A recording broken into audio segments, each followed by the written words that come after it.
Hey there friends, it's Missy again. Thanks so much for stopping by today. I'm back with a new layout for Pinkfresh Studio, and I'm going to start this layout with one of the new cut files that you can get over in the store. And it actually has the word times in that little banner piece, but I deleted that part because I want to change up the title. And I have these funny, silly, goofy photos of my youngest daughter to scrap. And the collection that I'm using today is one of the new ones called Keeping It Real. And it is perfect for all those everyday silly moments that we all have, which, yeah, I think that this collection fits my family and most of my photos perfectly. So I was excited to use it. So what I thought I would do is go with a lot of yellow. Since her shirt in the photos is yellow, I wanted to start with yellow, and I'm going to use the word that was cut out of the inside of the cut file, trace it, and then cut it out. And I actually could have done this on my silhouette, but I don't know why I didn't do that. I had already closed the program on my computer before I decided to do this.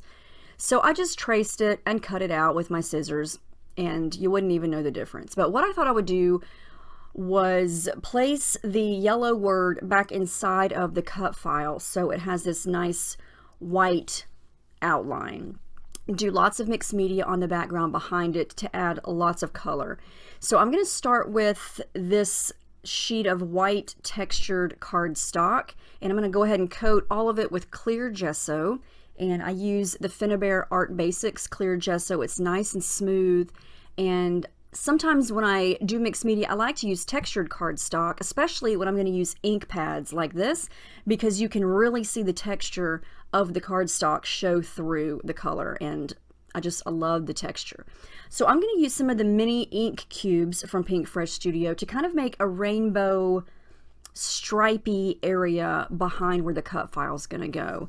And I'm going to use 6 colors here, and I'm just scraping the actual ink pad right across the page. And I love this effect. I'm using the following colors in order: Passion Fruit, Sweet Mustard, Aquamarine, Slumber, Ocean Breeze, and Candy Violet. And since I used the gesso first, this is what happens when you add water to the ink. It sort of blurs it and kind of turns it into watercolor, and you're able to basically just let the colors kind of turn runny, and they run and blend into each other. And I love this effect. Now, this most likely will not work if you don't use the gesso first, because the gesso kind of acts as a barrier between the ink and the paper, and so it gives you some time before it dries and you're able to activate it with water. And I love this because it looks like it was left out in the rain. And I've done this technique in the past with stamps, and it turned out really, really cool. And so this time I just wanted to use stripes, and so the best way to do that is just to scrape it right across your paper and go from there. And so I've kind of got my background idea going here, and I'm just going to keep working on it. I want to add some white acrylic paint. I love this effect when the watercolor is still wet and you add white paint. It kind of turns into this marbly swirl effect, which is cool. And I just love adding white splatters to anything that has color to it like this. I think it just gives a fun light effect. And I just use the brush to kind of blend some of it in. And yeah, I'm going to keep working on it. I'm not quite sure what embellishments I'm going to use yet or where they're going to go. I just know that the crazy is going to go kind of in the middle, and I'm going to have one photo above it and one photo below it. And then I'm going to kind of use other things from this collection to build a longer title. And yeah, see how swirly and marbly the background looks? So I got it mostly dry. I love how that looks. I like how it softened up when it dried. I'm going to keep working on it. I put everything back, and it kind of was a little too light. And the top color, some of these inks, for some reason, when they are activated with water on top of gesso, they change color slightly. And that very first reddish color, the passion fruit, when I added the water to it, it kind of turned more of like a pinkish color. So I'm coming back in with some of the watercolors to darken that up. Same thing happened with the bottom color, that candy violet. It kind of turned into a light pink. I don't know if it's just the reaction with the gesso or what. So I like to mix and match the products anyway. So, you know, I like adding the watercolor to the inks and just kind of seeing the different techniques and the different colors and the different ways they react. So yeah, I'm using some of the purple, a little bit of the red, just to kind of make those two colors a little bolder and to make them match some of the embellishments a little bit better. And I love how that looks. It looks messy, it looks crooked, but it's still, you still have that rainbow effect. And I didn't use a lot of yellow, if you notice that. And that is because I've got a lot of yellow in the title. I'm going to have a lot of yellow in the photos. So I wanted just a hint of yellow in the background, but mostly all the other colors showing up more. Now I'm going to very carefully, in just a couple spots, add some glue to go ahead and glue the cut file down flat directly to the background. And I want some of it to kind of curl up, so I don't want the whole thing glued down, just enough to hold it into place. And I want the word crazy to be straight.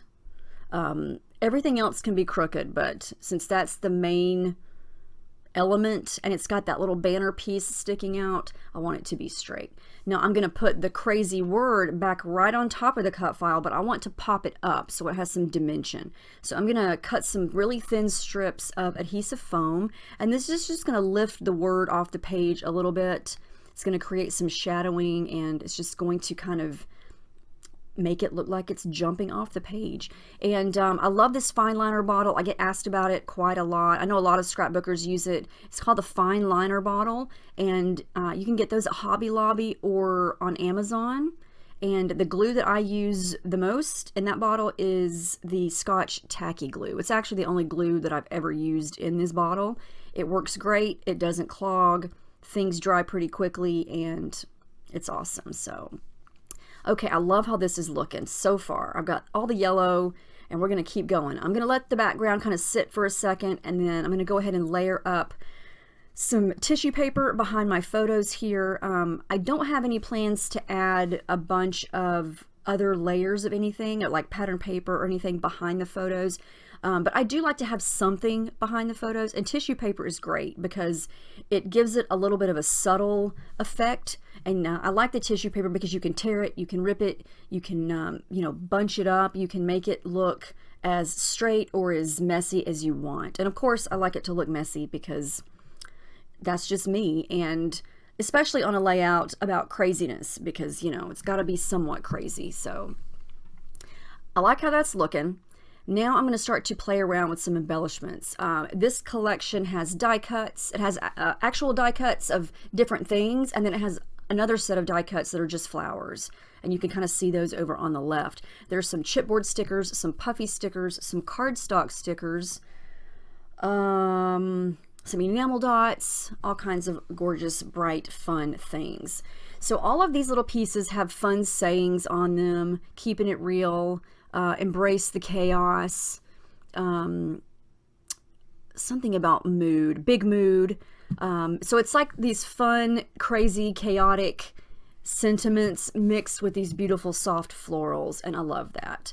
So I am going to wind up using some flowers. I'm going to cut this little piece out of this pattern paper that says real life because, yeah, I love scrapping real life moments, and this was just a day that my child was in a silly, goofy mood, and I happened to get some good shots of her.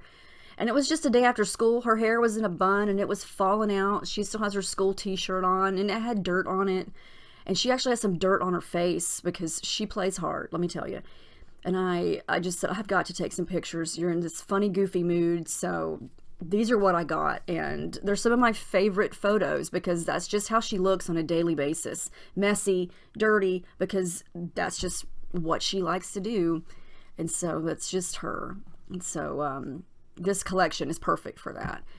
So I trimmed off some of the white borders around some of the flower die cuts so they wouldn't be as bold, I guess. Sometimes the white trim makes it stand out a little too much. And since I'm adding like that purple flower on the top photo, the part of the photo where I'm adding that is dark. So I didn't want that white border around the flower to stand out as much. So that's why I trim that off. And sometimes I leave them on. It just depends on the layout and how I'm using it. But I did that. I'm going to add in some thread. I've got some of the light blue color, some of the darker blue, well, not dark, but that more of that sky blue color, the slumber. So that's going to go there. And I like that big floral die cut on top of the Y. And at first I thought, should I use this one because of that big yellow flower? But I actually like it. I love how that looks. So I thought that's going to stay there. I'm going to go ahead and start to glue things down very carefully. And I do like to overlap things on top of photos if there's room. And on these photos, I feel like there's a lot of empty space around her head. Like in the top photo, I've got that purple flower. I feel like it's okay. It's not crowding her. It's not taking away from the photo. And it kind of looks like she's looking at it. The way she's got her head cocked and she's making that goofy grin kind of looks like she's looking at the flower. So I love when I can do things like that. Down at the bottom, another little cluster. I've got some yellow thread, a little heart die cut, a circle, some more flowers. And I'm trying to scatter all the colors all around the page. Sometimes I like to do tone on tone, where I'll do, you know, all red things in the red section, then all purple things in the purple section. But sometimes I scatter it all around and mix it all up. So that's what I'm doing today. So what I'm thinking of next is, once I get all of these die cuts down, is how am I going to create more of the title? Because I didn't want the title just to be crazy. You know, I'm not calling my child crazy, although she acts crazy quite often. But I want to add more. I want it to be a longer title. And I want to mix and match. There are 2 sets of alphas in this collection. You get a small multicolor puffy alpha set, and then a larger, almost that teal green color. So pretty. So this is what I've got so far. All this is glued down. I love the texture. I love how everything is kind of dimensional, popping off the page. I've got lots of texture going on, and I want to kind of fold up some of the edges of the word crazy just to make it look a little curvy. All right, so one of the words that I wanted to use is awesome, because we get a whole set of puffy, scripty words or phrases, and awesome is on there. And so I thought I would kind of create a title with crazy awesome in it. And I liked this awesome. I liked that it was blue and it's small, but I wanted it to show up a little bit more. So I stuck a little piece of the tissue paper under it to make it stand out a little bit more. And it is going to overlap a little bit onto the photo. So I decided to continue on with the title. I'm going to fill in that little empty space right there with the rest of my title. And I'm going to use those teal greenish color alphas. And my title is going to be, I love this crazy awesome hot mess. Yeah, that just popped into my head because I call her a hot mess all the time because she is a hot little mess. So I thought, let's just make that the title. And I'm going to have to wedge the second S kind of underneath the Y. And it's going to be covered up a little bit, but it's okay because you can still see that it's there and you can still make out what it says. I hope. I know that's a lot of words crammed together, but I just like how it worked, and so I went with it. I'm going to add the I love this up at the top here, and this is the sheet of the multicolored mini alphas that I was talking about. And at first I tried to make I love this in all different colors, and it was just getting lost because I felt like it was just too many colors. So I keep playing around with it off camera, and I wind up doing I in one color, love in another color, and this in a third color, and I think it stands out a little bit more. I fussy cut a couple of small flowers from another pattern paper and glued those down.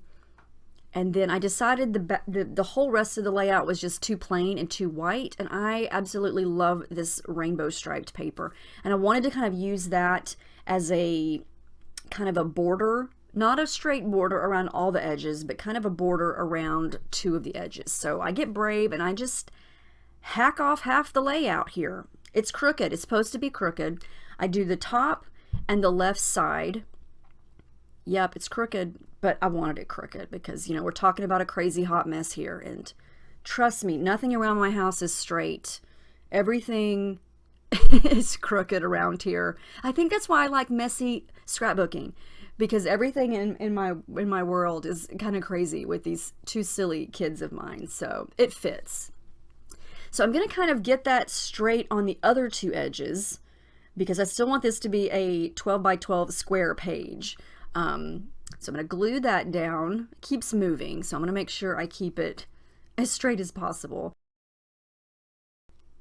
And I feel like this striped paper just really finishes the layout off. It kind of takes away some of that empty white space, but there's still plenty of white space left.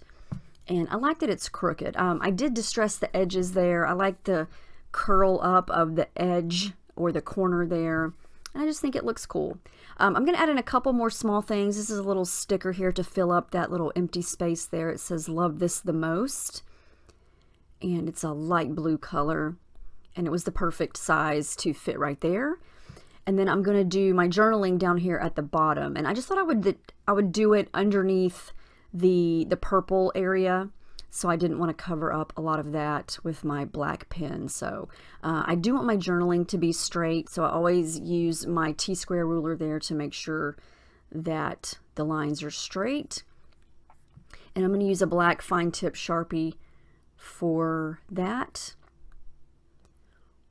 And I'm almost done. The last thing I'm going to do is come back in with some of those watercolors and just add some splatters. I'm going to add some of the red up at the top, then some of the purple color down at the bottom, and some yellow on the right. But yeah, just to kind of break up some of that white space. But anyway, that's it. That's the final layout. I think this turned out really cute and fun and messy, and I just really like it. It fits my photos, I think. And I like building a big title like this. I like starting with one big word. And like I said, when you see this cut file in the store, in that little banner piece, it has the word times. So you could totally do this cut file in a completely different way. But yeah, I just removed times and then kind of filled in the rest of it myself. But I like how this turned out. It was a lot of fun to make. And I hope it gave you some ideas to try. If you have those ink pads, maybe use them on your background if you want to try some mixed media. And I think it would be something fun to try if you never have. So I'm going to link down below all of the things that I used so you can get your hands on them if you want. This is a great collection, and I can't wait to use it again. So let me know if you have any questions, and I will see you guys in my next video. Thank you so much for watching, and I hope you have a great week.